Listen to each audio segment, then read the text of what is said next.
तो देश के दो जाने माने कथावाचक अनिरुद्धाचार्य और प्रेमानंद महाराज लड़के लड़कियों के पहनावों से लेकर उनके चरित्र तक पर सवाल उठाते हुए अपने बयानों में प्रेमानंद महाराज ने तो यहाँ तक कह दिया कि 100 में से सिर्फ 2-4 लड़कियां ही ऐसी होंगी जो चरित्रवान हैं।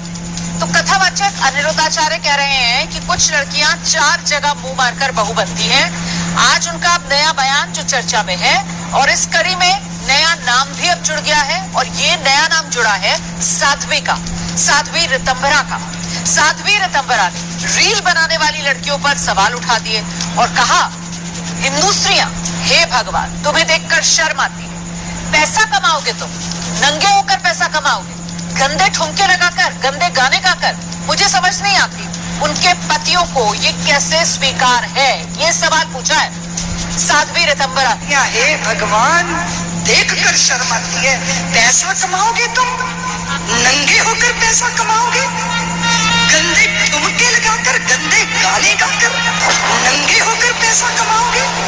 प्रदर्शन के दौरान ये शब्द है साध्वी ऋतंभरा का। अपने घर के अंदर गंदी कमाई आती है। राम मंदिर आंदोलन का चेहरा रही साध्वी ऋतंभरा कथावाचक भी है, लेकिन रील बनाने वाली लड़कियों के लिए उन्होंने जो कुछ कहा वो अब वायरल हो रहा है। हिंदू स्त्रियां, हे भगवान, देखकर शर्म आती है। पैसा कमाओगे तुम, नंगे होकर पैसा कमाओगे, गंदे ठुमके लगाकर, गंदे गाने गाकर।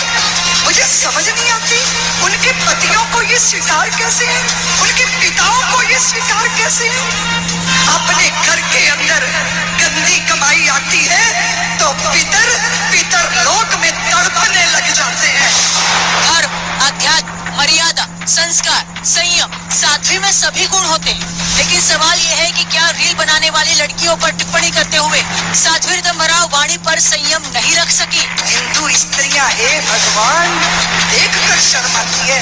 पैसा कमाओगे तुम, नंगे होकर पैसा कमाओगे, गंदे ठुमके लगाकर, गंदे गाने गाकर। रील बनाने वाली हिंदू लड़कियों के पहनावे पर प्रवचन के दौरान ऐसा कटाक्ष किया कि अब उनकी चौतरफा आलोचना होने लगी है। अपने भक्तों के बीच दीदी माँ के नाम से मशहूर है साध्वी, अध्यात्म की बातें करती है। 21 मार्च को अपने इंस्टाग्राम अकाउंट पर साध्वी ने ये वीडियो शेयर किया था। तुम चाहो तो कर सकती हो, बुरा मत मानिएगा। तुम चाहो तो राक्षसों के घर में भी देवताओं को जन्म देती हो। तुमने दिया, तुमने कायातु बनकर हिरण्यकश्यप के घर में प्रहलाद को जन्म दे दिया। और अगर तुम ना चाहो तो विशर्वा ऋषि के घर में भी रावण जैसा राक्षस पैदा हो जाता है। भगवान से लेकर राक्षस तक अपनी कथा में साध्वी ऋतंभरा ने सब कुछ सुना दिया ताकि महिलाओं की आजादी पर सवाल उठाने को जायज ठहराया जा सके। साध्वी ऋतंभरा को तीसरा सर्वोच्च नागरिक सम्मान पद्म भूषण मिला है। विश्व हिंदू परिषद की महिला शाखा दुर्गा वाहिनी की संस्थापक अध्यक्ष है साध्वी ऋतंभरा।